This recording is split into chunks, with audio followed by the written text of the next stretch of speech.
Hi, I'm Chuck Myron, And I'm his wife, Taryn Myron. and we're married to Saturdays. Married to Saturdays. Welcome back. All right. Last weekend was pretty raucous. Yes, it was a wild week 5. Yeah. We talked about Florida State's unfortunate double overtime loss Sad. at Virginia. We didn't get a chance to talk about Tennessee's overtime win Yes. at Mississippi State. Let's talk about that. Yeah. Obviously it was a whale of game. Yes. A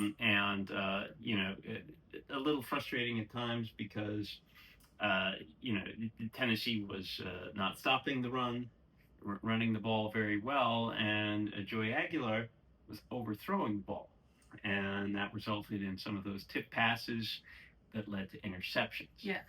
That's something that has been a bugbear for him over the course of his career. It certainly manifested against Mississippi State, who took really full advantage, Blake Shapen, and that great ground game just really made it a heck of a tough time for Tennessee. But it was certainly closer than you wanted it to be. Absolutely, but you go on the road in the SEC, you expect nothing less, and so Tennessee got to overtime, and in overtime, two things happened that were distinct from the rest of the game. Okay. Tennessee ran the ball. They had the great Deshaun Bishop run for 25 yards. Yes. One play, one score in overtime. Yes. And then they stopped the run. 4 plays from inside the 5-yard line. Mississippi State could not knock it in. And so Tennessee, when they needed to, got those things done. Yes. Great job, Tennessee's defense. And I have to say, kudos to Mississippi State for taking the game that long. They were a 2-10 team last year, like Florida State. I see great things in store for Mississippi State this year because they played you so close. I think they're going to have a much better year. Well, they've got another test this week. We'll get to that. Yes, we will. All right, so we want to take a look at something we've been doing throughout the season, which is going through the rankings from 25 all the way up to 1 and seeing who's overrated, who's underrated, and who's properly rated. All right, well, let's get started with that. All right. So at number 25, we have Arizona State. Arizona State. Speaking of Mississippi State, of course, that Arizona State went to Mississippi State and lost. Yes. Didn't get it done like Tennessee did, but they've rebounded since. And I actually think that team is underrated. Still have the same quarterback who got them the Big 12 title last year, put a mighty scare into Texas in the playoffs.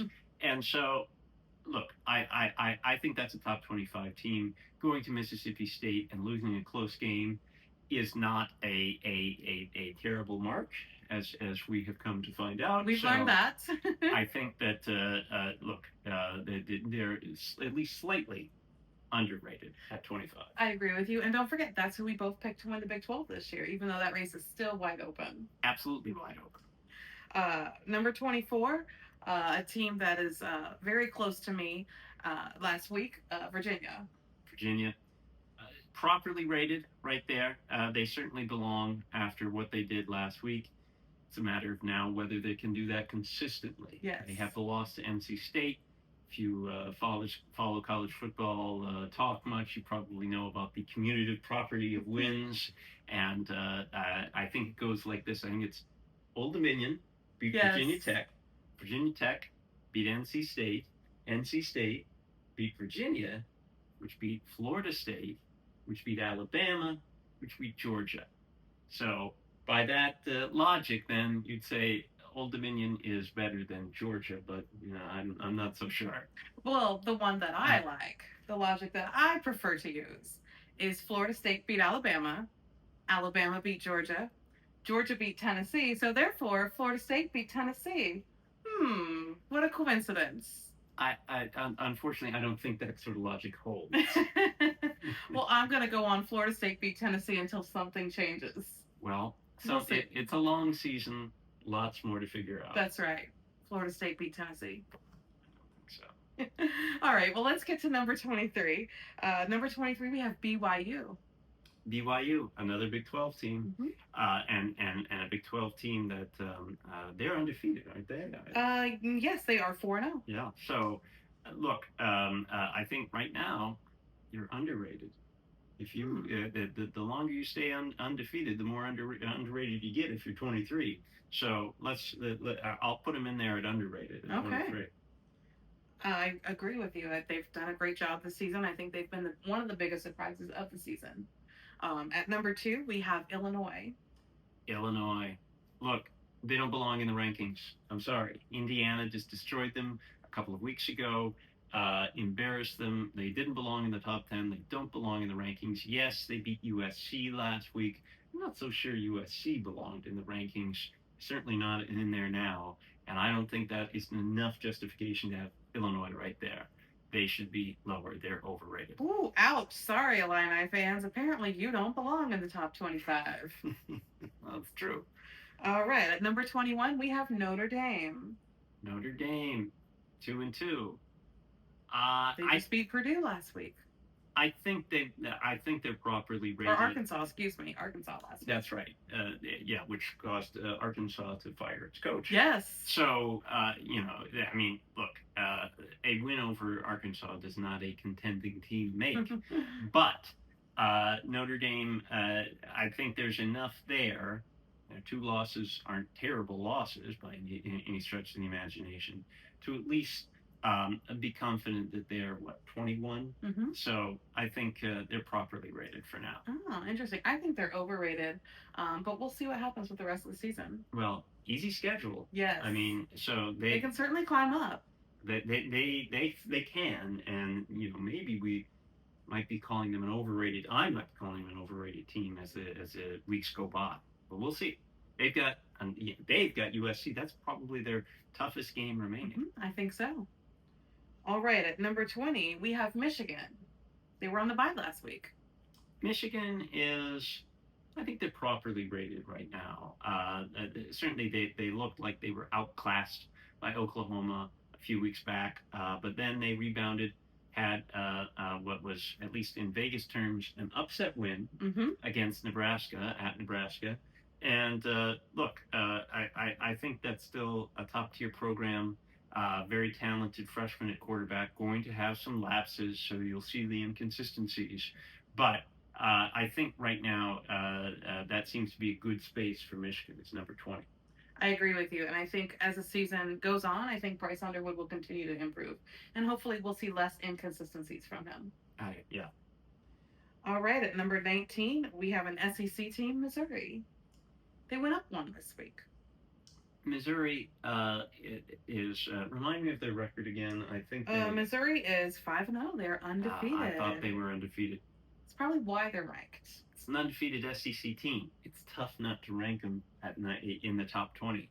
I still think, even though look,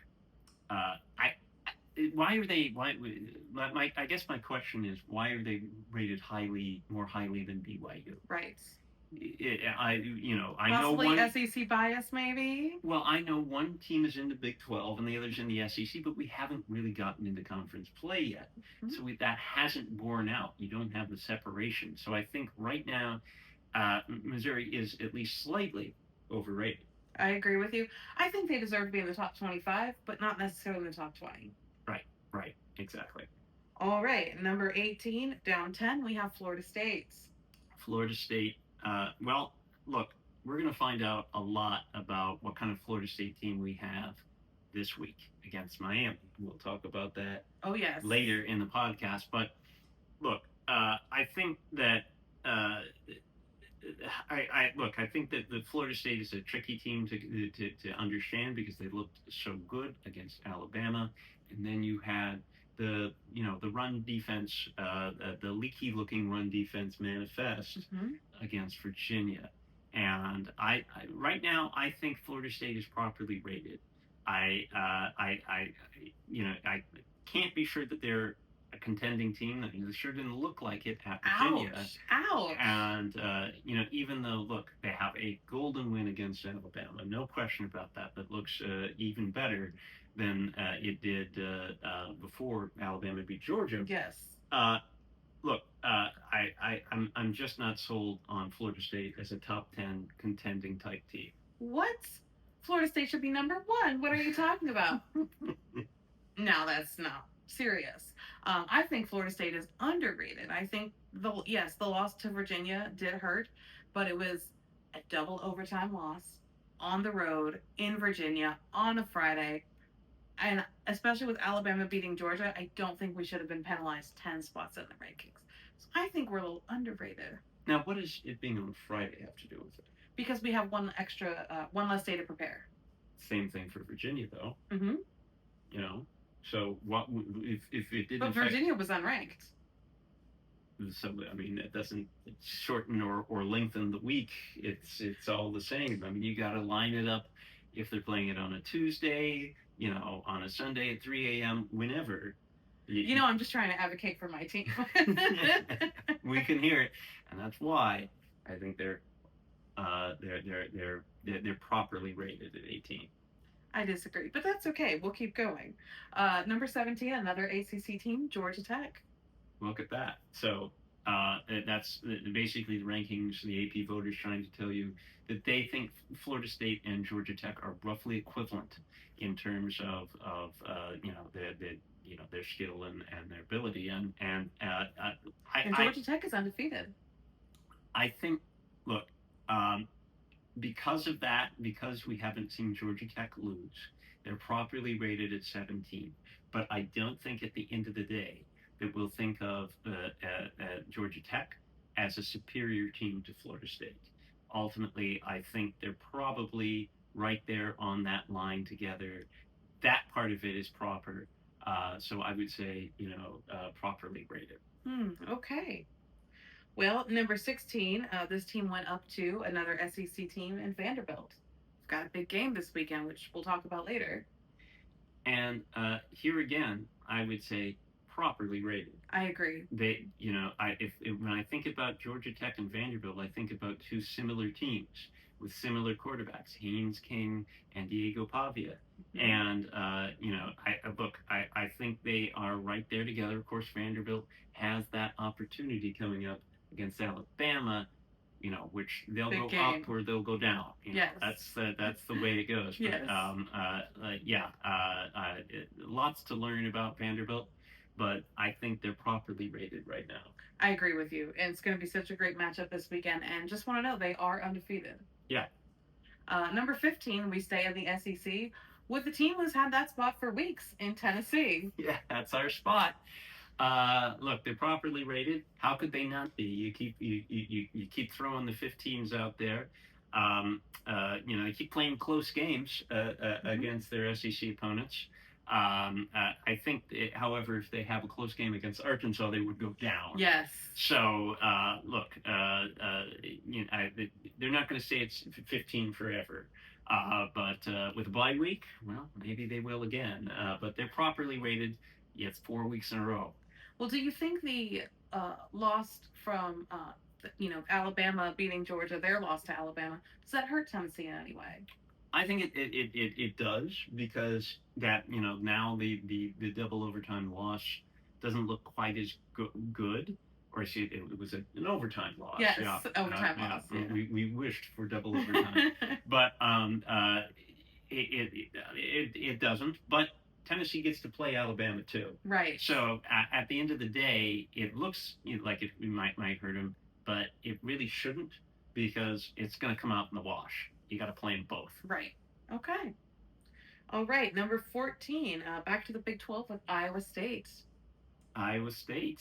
Well, this has been an interesting team all along. They've been highly rated. Yes. The pollsters seem to think of this as an alpha type Big 12 contender. And they are also undefeated. But why was there a separation between like Iowa State and BYU? Why would you rank the two Big 12 teams that have similar records, or really the same record, same number of losses, which is 0? Why would you rank them so differently? Well, you need to look at the caliber of teams they've played. Is there a difference there? Well, I think Iowa State's toughest team is probably the toughest game has probably been against Iowa, Not Kansas State. not Kansas State. No, I mean it could be at the end of the day, but look, either way, those aren't differentiating opponents. Right. It's not like one of them has played, Ohio Alabama State or something, Georgia yes. or something. A solid top 10, top 15 team. So, look, that disparity in the rankings, that makes me just think, Iowa State is overrated. Okay. All right, number 13. We go back to the SEC with LSU. LSU. They had a loss this week. Yes, they did. And I think, look, now LSU is properly rated because this is the range where we have seen that pack of teams in the SEC. Mississippi jumped out of that pack with the win.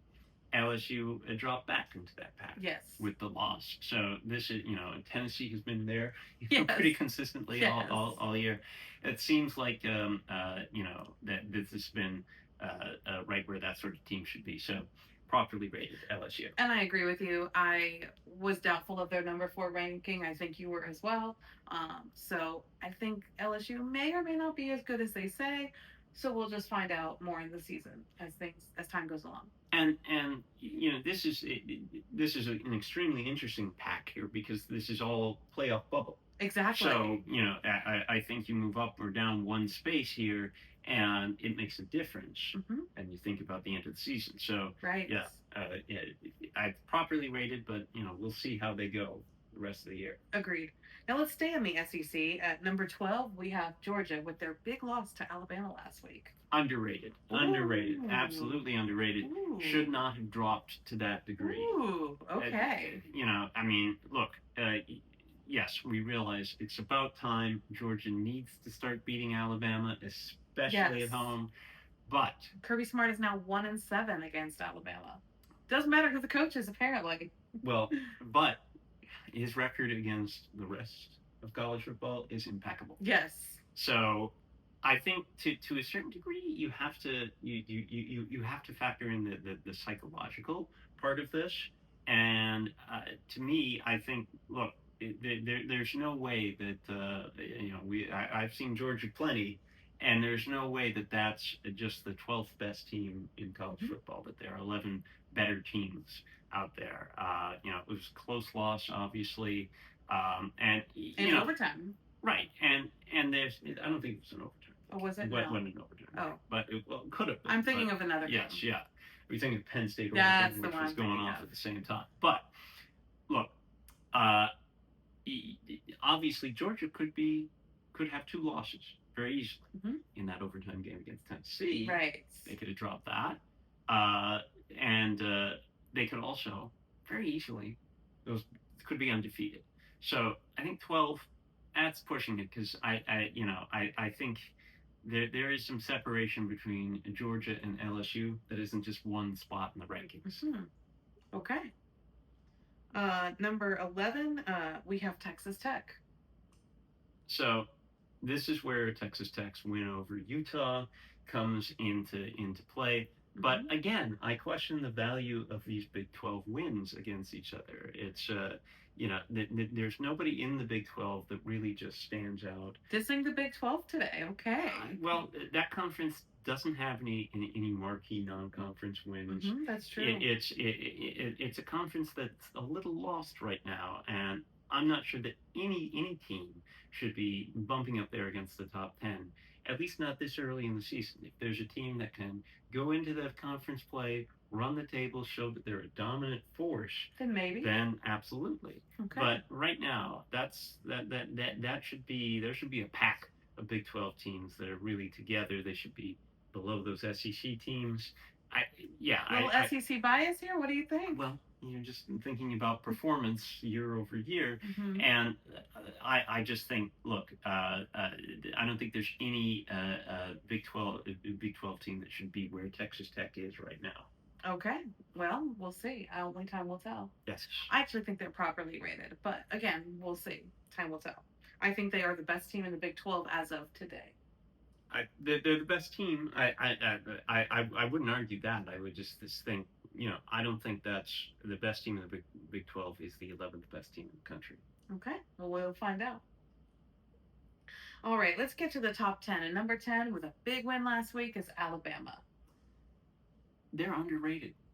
I realize they have the loss to Florida State, which that doesn't look as good as it did Right. before Florida State lost to Virginia. But Alabama's underrated at 10. Look, the win against Georgia is as impressive a win as any team has in the country right now.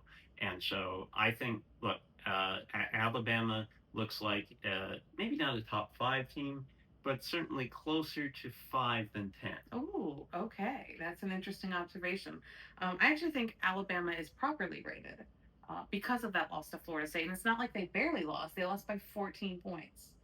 And again, it's week one. So, these losses, they seem to not mean as much as we get closer and closer to the end of the season. So we'll see what happens. Again, Alabama's got a big test this week with Vanderbilt. We'll talk about that later. Staying in the top 10, number 9, we have Texas. Texas, why is Texas ranked more highly than Alabama? Right. Why they're overrated? Yes. What win does signature win does Texas have? None. That's it. It's recency bias in the polls. We see it all the time. This is an absolute example of recency bias, and well, not even really, because Alabama, you'd think just beat Georgia. Right. It's almost like a reverse recency bias. Yes. This one, to me, this baffles me. Alabama looks like a much better team than Texas. Texas is very much overrated right now. And I feel like if you put Alabama and Texas head to head today, Alabama would win. Absolutely. And not even. And I don't even think it would be a close game. Right. Personally. Now, look, Arch Manning has started to play a little bit better. But he still hasn't been tested yet. Well, we're going to find out against Oklahoma soon enough. Yes. And Florida. Mm-hmm. So, although, he has been tested against Ohio State, but he didn't win. He didn't do well. Right. You got to be tested again, and you're going to be tested again and again. Yes. Throughout the SEC gauntlet. Yes. And they haven't even started yet. So this is the first week that they're going to start that. So I agree with you. We'll find out a lot about Texas. And I also agree with you. They are overrated. They got a chance to prove us wrong. That's right. Number 8, we have undefeated Indiana. Undefeated Indiana.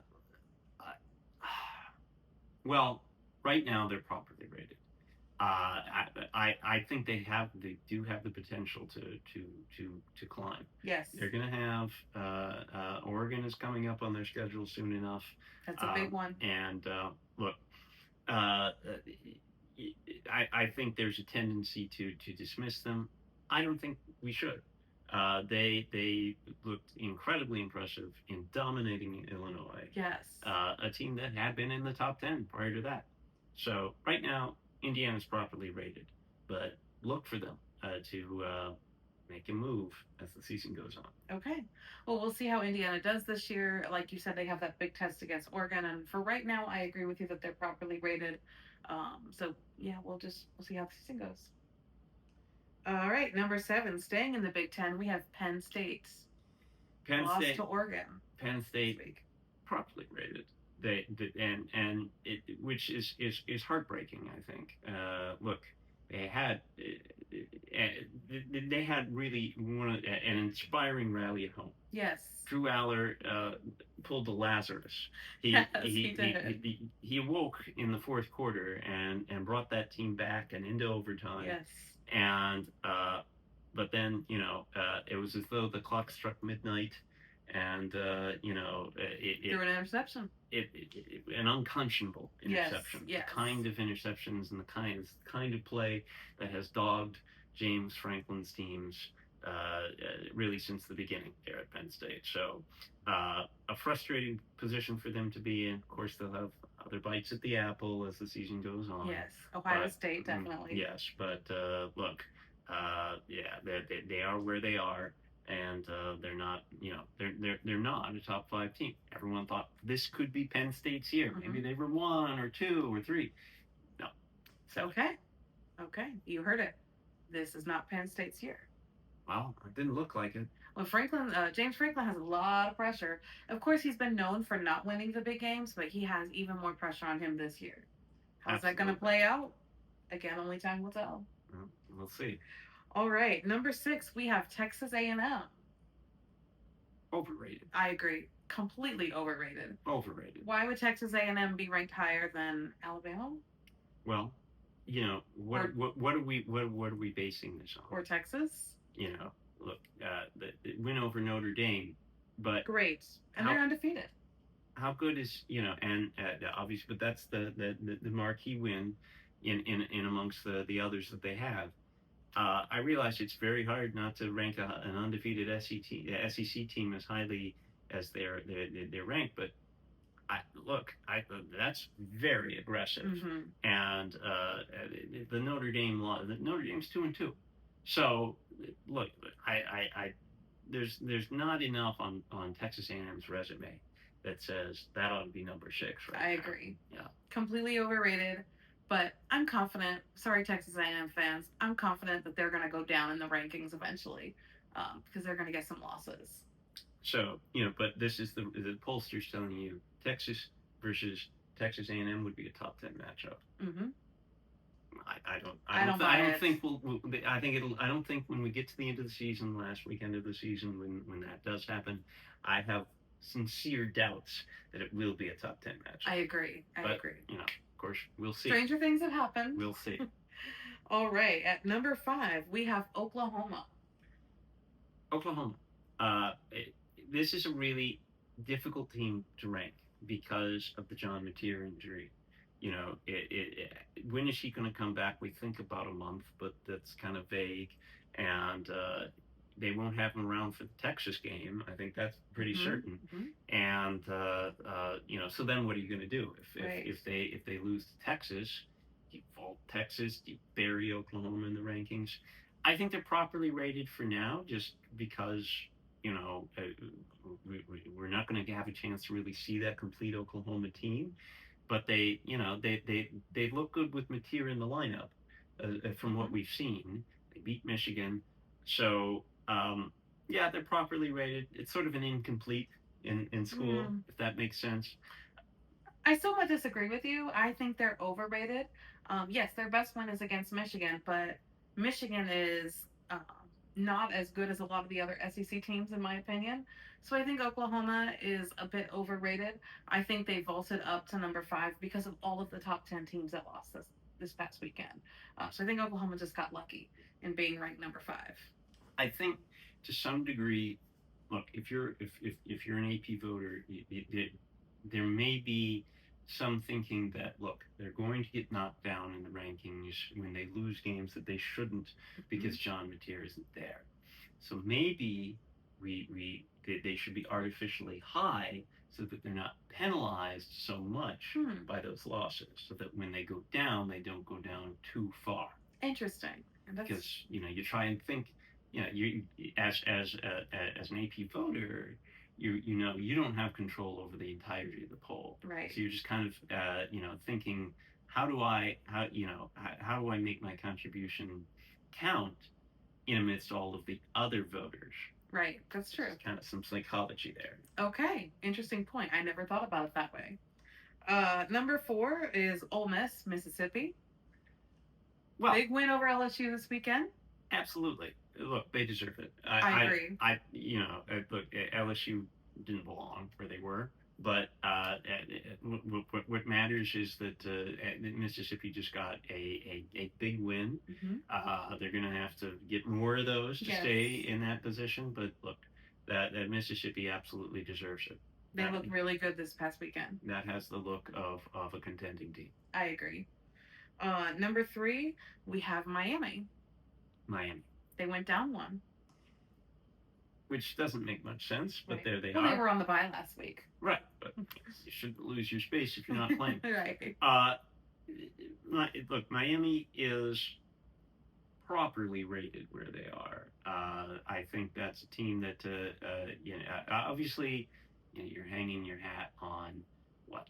You're hanging your hat on Notre Dame, but you also have wins over USF and Florida. Mediocre teams. At best. But But we'll talk about that later. But they haven't just fed on FCS teams and Group of 5 teams. This is a team with legitimate power conference wins on its resume, and you have to respect that. Might I remind you that USF is not a Power 4 team? Well, but it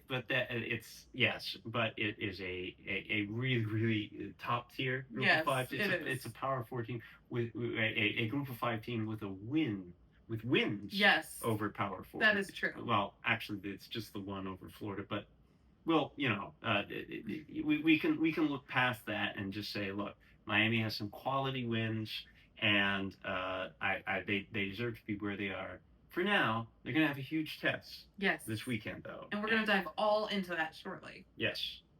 All right, with number 2, we have Oregon. Wow. If Ohio State wasn't Ohio State, if they weren't the defending national champions who have staked a claim to that number 1 spot and deserve it, for as long as they continue to win, you'd say Oregon is number 1 with a bullet. You go into Happy Valley, 110,000 plus screaming fans, all clad in white, all the way across the country. You endure the comeback. You're up 17-3. It's suddenly at 17-7. You're in overtime, and guess what? You make a play to win the game, and that is what a championship team does. That's right. So obviously it sort of weirdly has the feel of last year's Oregon team, where they had that big last minute win against Ohio State right around this time in the season. And so I think Oregon it proved a lot this weekend. Going on, again, you're going 3 time zones. Yes. Difficult, very difficult spot. Great win for Oregon. Great win. So 100% deserving, properly rated at number 2. All right, and of course, we saved number 1 for last, Ohio State. Ohio State. They're steamrolling. They're like a machine. They weren't dominant at Washington. No. But you don't need to look dominant on the road against a conference opponent to still stake your claim as the best team in the country. They took control of that game in the second half. And now Washington made a statement. They looked pretty good. I think so. They stood toe to toe with Ohio State for a while, but it was never in doubt. And Ohio State, they're number 1, and we'll see how long they can keep it up. Who or if anyone can stop them. Well, I'm starting to. As each week goes by, of course, that's the thing, is they have not, apart from Texas, apart from the conference road test this past weekend, they've not really been tested. That's true. A great deal. So, look, now this is part of the fun of conference season is you got to make these road trips across 3 time zones. Now you got to do those things and play quality opponents. So we'll find out about Ohio State here. I think so. It's a really exciting season. All right. So now that we've gone from 25 to 1, let's take a look at. Well, we are married to Saturdays, so let's take a look at what Saturday has to offer. Oh, it's a big Saturday, but we're going to tell you what you should be watching. And it all starts at noon, as it always does, and kind of a low-key noon slate. We've got Kentucky at Georgia, noon on ABC. Okay. I think there's a lot of pressure on Mark Stoops this year to do something. It might be time for Mark Stoops to put up or shut up. Yeah. Because it's I think that seat's getting warm to hot. Yes. Although, look, a win at Georgia right after Georgia has lost to Alabama, that is a lot to ask, because obviously there's going to be an angry bunch of Bulldogs. Oh, yes. I wouldn't want to face them this week. Yeah. So, that might not be much of a game at the end of the day. Right. But it is an SEC opponent. You have to respect them. So, also in that window, Big 12, Iowa State, I called them overrated, right? at Cincinnati. Okay. Conference road test. That one noon ESPN2. I believe Cincinnati only has one loss. Is that correct? They do, yes, and it's to Interesting game. Nebraska. Oh, okay. So I think this could be very, very interesting game. yeah, this might be where I look. I think it's a trap game for Maybe a slight upset alert for Iowa State. Absolutely, and I don't know how much of an upset it would really be because the Big 12 is very muddled. Yes, Just about anybody can beat anybody else, and you wouldn't be surprised. That's right. Also, in that window on Fox at noon, Wisconsin at Michigan. Okay, it's a Big Ten matchup. Well, Wisconsin doesn't, their quarterback's lost for the year. Michigan, of course, has their true freshman quarterback, Bryce Underwood. You know, you give the edge to Michigan here, but I think if it were reversed, if Michigan were playing at Wisconsin, it might be a little bit different. That said, Michigan did go to Nebraska, got the win. They took care of business. So I think advantage Michigan. I agree. You should watch that one though. So also Big Ten Network, Illinois at Purdue. We're staying in the Big Ten. I don't think Purdue's going to win this game. I could be wrong. But we'll see if Illinois can bounce back. Look. Illinois has a lot to prove, in my opinion. They do, but I think they can get it done against a Purdue team that there's another team that really, I talk about Florida State, Mississippi State, Purdue. They were, at the bottom of the Power Four last year. But I don't think Purdue's going to make that change that Florida State, Mississippi State have made this year. No. Purdue's a great basketball school. Right. Right. We've seen the leap from Florida State and Mississippi State. Can't anticipate that really, Purdue. Right. All right.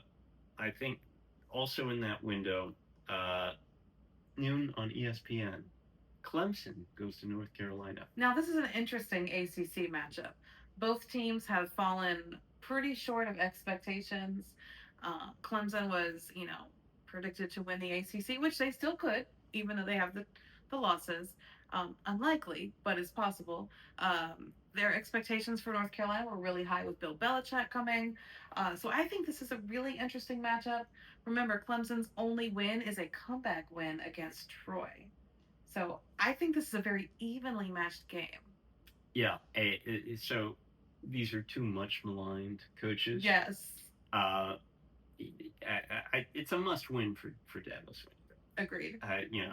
Belichick in his first year is going to have a lot longer leash, no pun intended, than Dabo.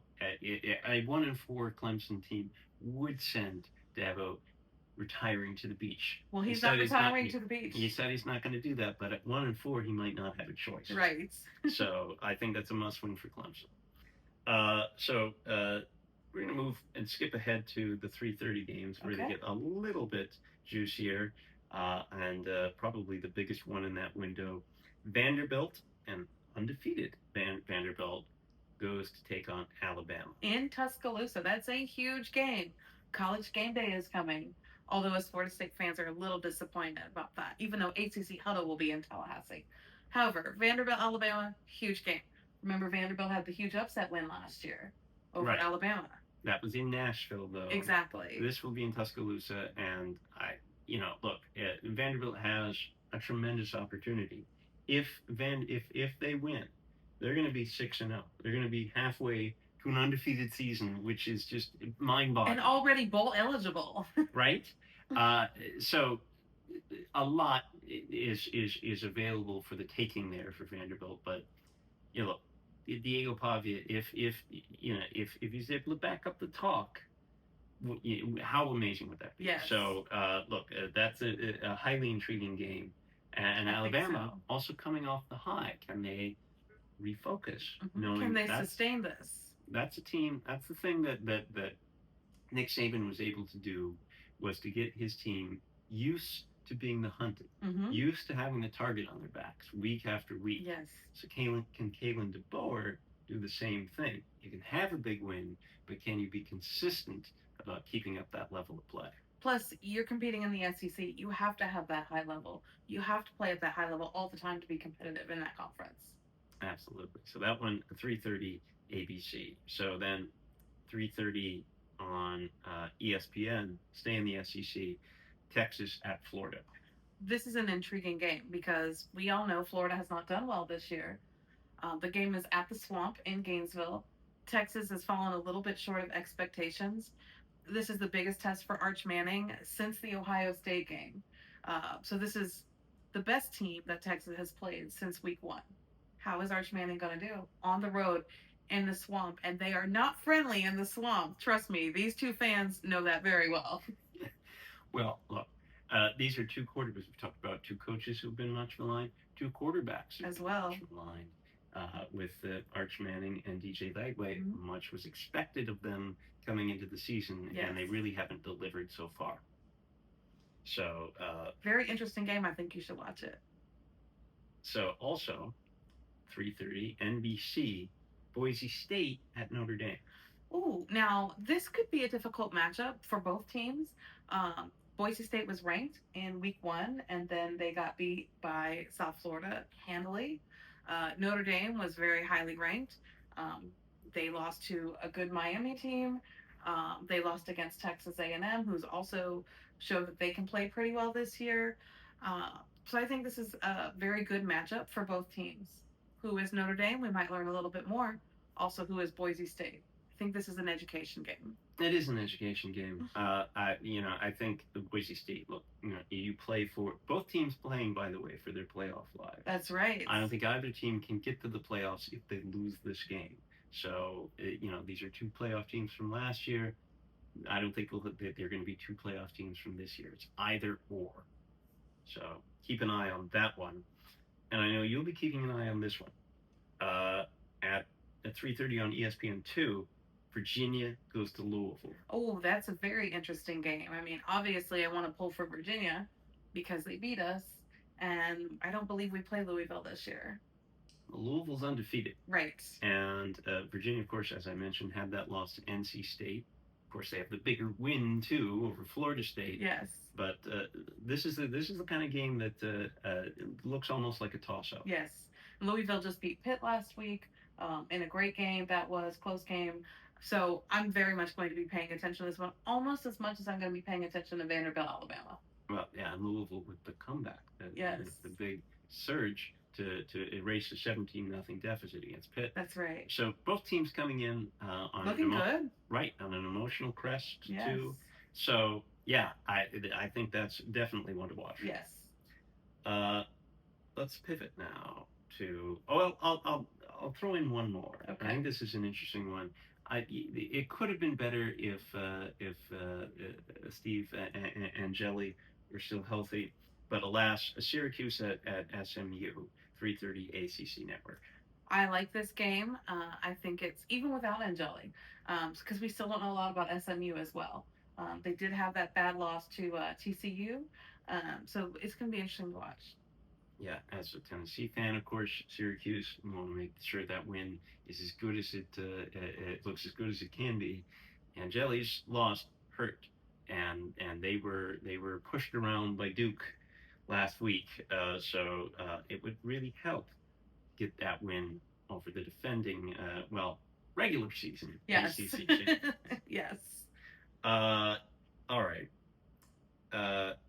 We're gonna skip ahead then to the night games. Ooh, we got some night games coming up. We'll save the best for last year, but Mississippi State coming off that heartbreaking loss. Yes, to Tennessee. To Tennessee at Texas A&M. Great game. I think Mississippi State wants to go and improve something. I think they do. They certainly played like it last Saturday, and they've got another opportunity to make their mark this Saturday. That's right. And this is a road game. It's at Texas A&M. Yes. So I think it's a great test for both teams. I'm excited to watch it. That one, 7:30 SEC Network. Also, Minnesota, 3-1 Minnesota at Ohio State. Ooh. Great game. I don't see Ohio State having a problem with it, so. Right. Well, that's 3-1, and the loss is to Cal from Minnesota. Yeah. So, those records can be deceiving at this Exactly. stage of the game. So, We haven't had a lot of conference play yet, and that's part of the reason why. right. And at home in Columbus, you expect Yeah. Ohio State to roll. Yeah. But that one, 7:30 NBC. Uh, Also in this window, Colorado at TCU. Ooh. Interesting Big 12 matchup. Colorado, unfortunately, has fallen short of expectations this year. And TCU, that Big 12 race is wide open. TCU at 3-1, certainly in the mix there, and that one 7:30 on Fox. Yes. 7:30 ESPN2. Kansas is at UCF. Okay. Again, this Big 12 is wide open. UCF, I believe, has one loss. One loss. Kansas has 2. So, I mean, we'll see what happens. Yeah. Good game, though. They're playing at UCF? At UCF. Okay. Can Kansas handle Florida? Right, the weather. The humidity still yes, blaring. At 7:30, yes. Yes, which they sort of catch a break there. Yeah. The Kansas, it doesn't have to go and play in a noonday sun sort of situation at UCF. Yes. That stadium, no shade. None. All right. Now we come to the big one. The big one. 7:30 ABC, Miami at Florida State. If you watch no other game Saturday night, tune to Miami, Florida State. This is an amazing matchup. This is the game that we have been waiting for 25 years. Florida State, Miami has traditionally been a huge rivalry. But, okay, I'm going to do a little trash talk here, but not too much. Miami hasn't been relevant since 2003-ish. So we've really been waiting to see a good Miami team. And yes, Florida State was bad last year, and we've certainly had our ups and downs since we won our last national title in 2013. But I'm really excited. Both teams look to be quote unquote back. So this is going to be great. Again, ACC Huddle is going to be there. I think the biggest matchup is going to be our offense, or Florida State's offense, versus Miami's defense. Miami's defense looks really good. I don't know if you can tell. They've been doing a lot of stopping of teams at the line of scrimmage. They only allow, I believe, it's 78 yards the defense does per game. Florida State has the second highest offense in the FBS right now. So, again, a great matchup between the offense, the defense. Carson Beck is undefeated against Florida and Florida State in his career. We would love to give him that first loss.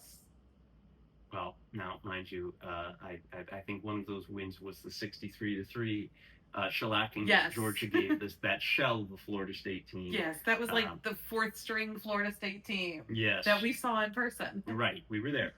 Look, if you think about what's on the line for both programs, it's a lot. Yes. Florida State, I think, to continue to contend, has to have this one, and Miami to continue to be thought of as a top tier contender. But I think Florida State has a little bit more to play for. I agree. I think Miami could lose this game. Of course, that's what I'm going to be rooting for. I'm not saying I think that's going to happen. I think if Miami loses this game, they have better ability to rebound than if Florida State loses. Absolutely. And look, this is a Miami team with a championship quarterback. Yes. And I think Tommy Castellanos has to match that. You can't shy away from that challenge. And I don't think Florida State's offense will. I don't either. It's whether Florida State's defense is going to be able to stop the run in any at all against Miami. That's a really challenging situation because look, if you can't get it done against Virginia, how can you get it done against Miami? And this is the confusing part about Florida State. The defense looked great against Alabama, and they couldn't move the ball either way, passing, running. They had a really difficult time. But then all of our defense flaws were exposed at Virginia. I mean, the one drive where they ran 12 straight plays and Florida State couldn't stop them. So hopefully they've had the week to really clean all of that up. It's going to be a really interesting game defensively. Look, we know that Florida State was ready for the game against Alabama. Oh, All yes. summer to prepare. Yes. And think about that one. Yes. Was Florida State ready to play last Friday against Virginia? No. Is It was a trap game. Yeah, I think that plays into it too. Mhm. I think that was a team that just wasn't mentally ready to withstand that test. And you saw that with some penalties and turnovers early in that game that gave Florida State a 14-0 deficit. Right. So they weren't able to dig out of it. And to me, I thought that was the difference in the game. Florida State had played focused football right from the start. We wouldn't be talking about a loss. Exactly. I agree with you. And well, as I said on the other podcast, um, they asking Tommy Castellanos about Virginia, and all he was talking about was Miami. That's a great example of how Florida State was not prepared. Do I think they'll be prepared for Miami? Absolutely. So again, great game. This is the night game you don't want to miss. All right. Well, we will be paying a lot of attention to this one. I know she will. So look, and I'll be making him. Well, yeah, of course. As your wife. Yes. Well, thank you, and enjoy it no matter what you watch. Enjoy the games. Yes. It is another Saturday, so join us back here next week. We'll break it all down. Look ahead to yet another Saturday. So subscribe. Hit the subscribe button. Hit the that button. way you'll know when we're available, and you won't have to go looking. So hit the subscribe button, hit the like button if you like what you've listened to and watched, and of course comment if you got something to say. Yeah, leave us comments. We love comments. Awesome. We'll see you next time.